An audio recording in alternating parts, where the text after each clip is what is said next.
Kids Story Corner।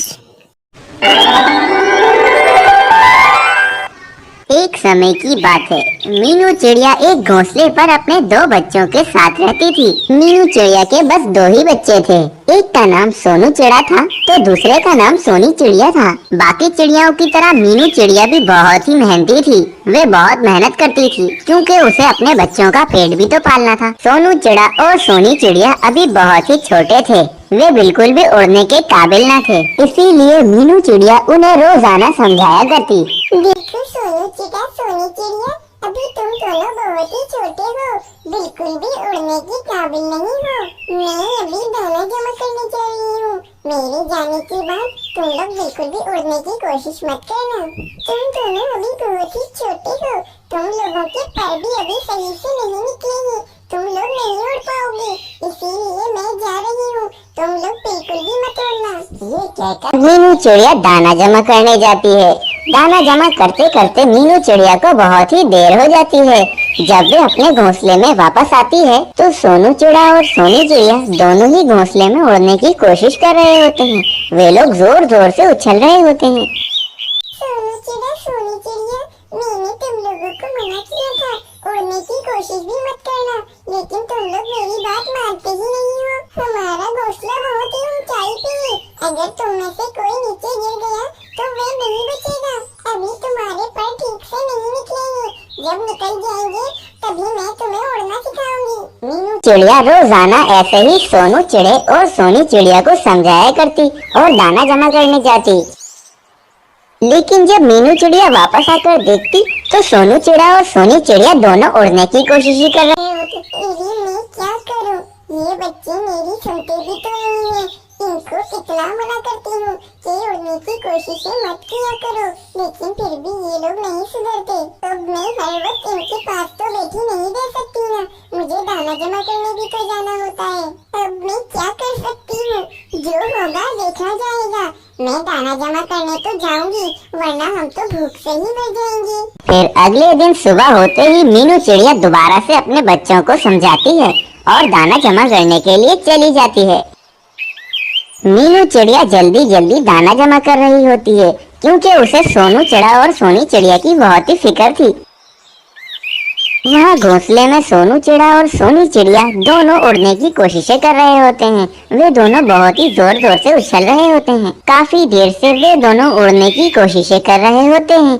तभी सोनू चिड़े का पैर फिसल जाता है और वे घोंसले से नीचे गिर जाता है। घोंसले से नीचे गिरने के बाद सोनू चिड़े का एक पैर तो टूट ही जाता है। उसे बहुत ही दर्द हो रहा होता है, वो जोर जोर से चीख रहा होता है। फिर मीनू चिड़िया जल्दी जल्दी दाना जमा करके अपने घोंसले में वापस आती है तो वे देखती है कि सोनू चिड़ा तो जमीन पर पड़ा हुआ है। वे झट से उसके पास जाकर बैठती है। तभी उसे पता लगता है कि सोनू चिड़े का तो एक पैर ही टूट चुका है, वे तो अब चल भी नहीं पाएगा। ये देखकर मीनू चिड़िया काफी उदास होती है और वे सोनू चिड़े को अपने घोंसले में वापस से ले जाती है। देखा, मैंने तुम लोगों को मना किया था कि उड़ने की कोशिशें मत करना, लेकिन तुम लोग मेरी बात मानते कहाँ हो? अब देखो ये क्या हो गया है, सोनू चिड़े का तो पैर ही टूट गया है, अब ये जिंदगी भर चल नहीं पाएगा। तुम लोगों का मैं क्या करूं? तुम लोग नहीं सुधरोगे, ऐसे ही चलता रहे तो मैं तुम लोगों को सजा दूंगी, मैं तुम्हें दाना नहीं दूंगी। इतना सब कुछ हो जाने के बाद भी सोनू चिड़ा और सोनी चिड़िया नहीं सुधरे। वे दोनों मीनू चिड़िया के जाने के बाद उड़ने की कोशिशें करते रहते। मीनू चिड़िया जब वापस आती तो वे देखती कि वे दोनों वैसी ही हरकतें कर रहे हैं जैसी वो लोग पहले करते थे। यही सोच सोचकर मीनू चिड़िया को बहुत ही चिंता होती है। फिर वो सोचती है, मैं क्या करूं? मुझे तो कुछ भी समझ नहीं आ रहा है। मेरे पास इतनी अकल नहीं है कि मैं इन बच्चों को सुधार सकूं, या मैं इनके लिए दाना जमा करने नहीं जाऊं। कुछ ऐसा हो जाए कि मैं इनके लिए दाना जमा करने ना जाऊं और दाना भी मिलता रहे और मैं इन्हें देखती भी रहूं। लेकिन ऐसा क्या करूं? मुझे कुछ भी समझ नहीं आ रहा है। चलो कालू कौवे के पास चलती हूँ, वो बहुत ही अक्लमंद है, वो कुछ न कुछ उपाय बता देगा। मीनू चिड़िया अपनी यही समस्या लेकर कालू कौवे के पास जाती है। कालू कौवे, मैं बहुत ही परेशान हूँ, मुझे आज तुम्हारी मदद चाहिए। तुम बहुत ही बुद्धिमान हो, इसीलिए मैं तुमसे मदद मांगने आई हूँ। हाँ हाँ मीनू चिड़िया, इसमें तो कोई शक नहीं है कि मैं बुद्धिमान हूँ। हाँ मुझसे पूछो, तुम्हारी क्या समस्या है? हेलो कवि, मैं बहुत ही परेशान हूँ। मैं जब रोजाना दाना जमा करने जाती हूँ तो सोनू चिड़ा और सोनी चिड़िया पीछे उड़ने की कोशिशें करते हैं। अरे हाँ हाँ मीनू चिड़िया, ये तो अच्छी बात है। वे दोनों खुद ही उड़ने की कोशिशें कर रहे हैं, वरना तो हमें खुद ही सिखाना पड़ता है बच्चों को उड़ना। मेरी हेलो कवि, पर वो दोनों अभी बहुत ही छोटे हैं, उनके तो अभी पर भी नहीं निकले। और तुम्हें तो पता है मेरा घोंसला कितनी ऊंचाई पे है। अभी कुछ दिनों पहले सोनू चिड़ा वहाँ से उड़ने की कोशिश कर रहा था और नीचे गिर गया, तभी उसका पैर टूट गया है। अब मैं क्या करूँ? मैं दाना जमा करने जाऊँ या उन पर नजर रखूँ? इसी वजह से मैं बहुत परेशान हूँ। मैं तुम्हारी कोई मदद मांगने आई हूँ, मुझे बताओ मैं अब क्या करूँ? हाँ हाँ मीनू चिड़िया, मैं जरूर तुम्हारी मदद करूंगा। मुझे जरा सोचने दो, मैं अभी तुम्हें कोई उपाय बताता हूँ। फिर कालू कौवा सोचता है, तभी उसके दिमाग में एक उपाय आता है। वह कहता है, अरे हाँ हाँ मीनू चिड़िया, मेरे पास एक उपाय है। अब तुम एक ही काम कर सकती हो। तुम एक काम करो, अपने इसी घोंसले के नीचे गंदम की फसल लगा लो। वैसे भी सर्दियों का वक्त चल रहा है और बारिशें भी हो रही हैं। तुम्हारी फसल जल्दी उग जाएगी, तुम्हें ज्यादा परेशानी नहीं होगी। कालू कौवा, तुम ठीक कह रहे हो। ये तुमने बहुत ही अच्छा उपाय बताया है। मैं ऐसा ही करूंगी। इस तरह मैं उन पर नजर भी रख लूंगी और दाना भी मिल जाएगा मुझे। फिर मीनू चिड़िया वैसा ही करती है। वे अपने घोंसले के नीचे बहुत सारा गंदम लगा देती है। कुछ दिनों बाद मीनू चिड़िया की फसल अच्छे से बढ़ जाती है। मीनू चिड़िया बहुत ही खुश होती है। वे वहीं से ही दाना जमा करती और अपने बच्चों पर भी नजर रखती। अरे वाह, अब सब कुछ अच्छा हो गया है। मेरे लिए बहुत ही आसानी हो गई है। मेरे सामने ये दोनों उड़ने की कोशिशें भी नहीं करते हैं और मैं दाना भी जमा कर लेती हूँ। फिर ऐसे ही रोजाना मीनू चिड़िया अपने घोंसले के नीचे से ही सारा दाना जमा करती और वे सब मिलकर उसे खाते। एक दिन कालू कौवा अपने घोंसले में बहुत ही भूखा बैठा हुआ था। उसे बहुत ही सुस्ती हो रही थी, इसीलिए वो दाना जमा करने भी नहीं जा रहा था।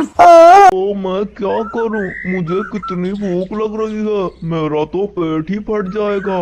बहुत भूख लग रही है मुझे, क्या करूं मैं?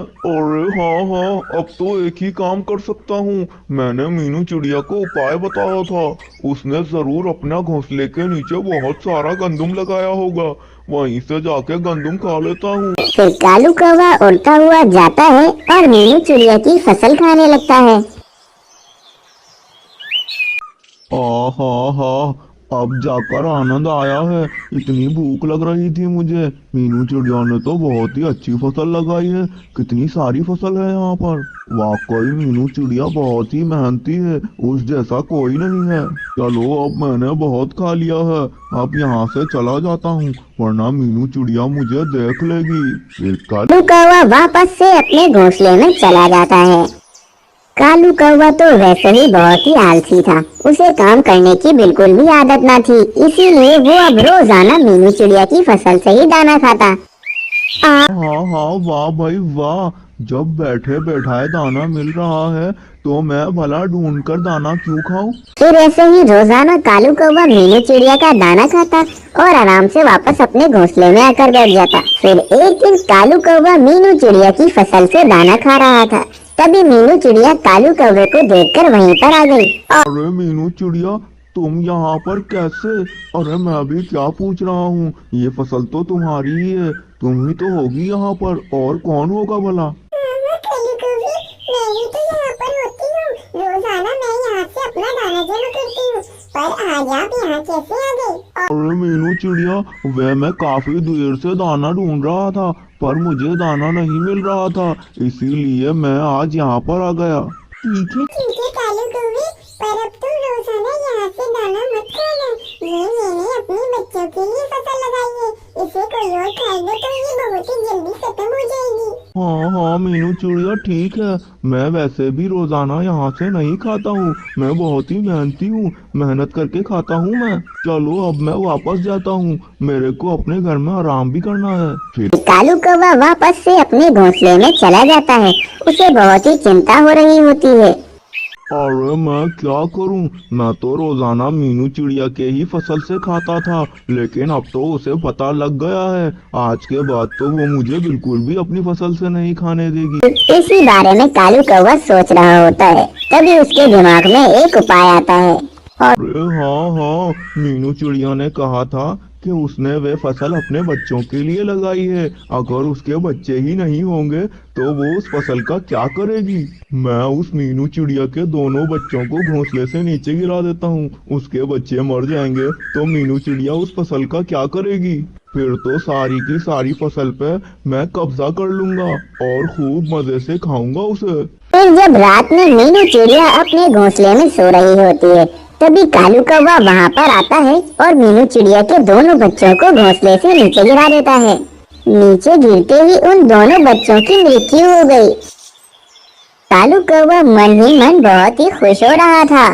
अरे वाह वाह वाह, मेरा काम हो गया। ये दोनों बच्चे तो मर गए, अब मैं आराम से दाना खाऊंगा। फिर कालू कौवा चुपचाप वापस अपने घोंसले में जाकर सो जाता है। अगली सुबह जब मीनू चिड़िया उठती है तो वह देखकर हैरान रह जाती है कि उसके दोनों बच्चे तो घोंसले से नीचे पड़े हुए हैं और उनकी मृत्यु हो चुकी है। ये देखकर मीनू चिड़िया बहुत ही उदास होती है, लेकिन वह समझ नहीं पाती कि आखिर उसके बच्चे घोंसले से नीचे कैसे गिर गए। दीदी, मुझे लग रहा है रात में जब मैं सो रही होंगी तभी ये दोनों उड़ने की कोशिश कर रहे होंगे, तभी ये दोनों नीचे गिर गए और इनकी मृत्यु हो गई। मैंने इतनी मुश्किलों से इनके लिए ये फसल लगाई थी, अब इस फसल का क्या करूंगी मैं। इस फसल को तो छोड़ ही देती हूँ मैं, क्योंकि अब ये फसल मेरे किसी काम की नहीं है। अब मैं यहाँ से कुछ भी नहीं खाऊंगी। तभी कालू कौवा वहाँ पर आता है और उस पूरी फसल पर कब्जा कर लेता है। अब तो कालू कौवा रोजाना ही उसी फसल से दाना खाता। अब उसकी जिंदगी में बहुत ही मजे लग गए थे। अरे वाह वाह वाह कालू कौवे, तू कितना होशियार है। तेरे इस शातिर दिमाग में ना जाने ऐसे कैसे उपाय आ जाता है। वाकई ऊपर वाले ने मुझे बहुत ही शातिर दिमाग दिया है। अरे लेकिन आज ठंड कितनी बढ़ गई है, एक काम करता हूँ, यहीं पर ही आग लगा देता हूँ, उसकी गर्माइश से मुझे ठंडी कम लगेगी। फिर कालू कौवा गर्माइश के लिए उस फसल में थोड़ी सी आग लगा देता है, लेकिन देखते ही देखते वो पूरी फसल में आग लग जाती है। अब तो कालू कौवे को बिल्कुल भी जगह ना थी कि वो वहाँ से बचकर जा सके। कालू कौवा भी उसी आग में फंस गया था। अरे मैं क्या करूं, मैं इस आग में फंस गया हूं। ऐसे तो मैं जलकर राख हो जाऊंगा, कोई मेरी मदद करो। तभी देखते ही देखते आग बहुत ही ज्यादा बढ़ जाती है। कालू कौवा उसी आग में जलकर राख हो जाता है। इस कहानी से हमें प्रेरणा मिलती है कि हमें अपने स्वार्थ के लिए दूसरों का नुकसान नहीं करना चाहिए।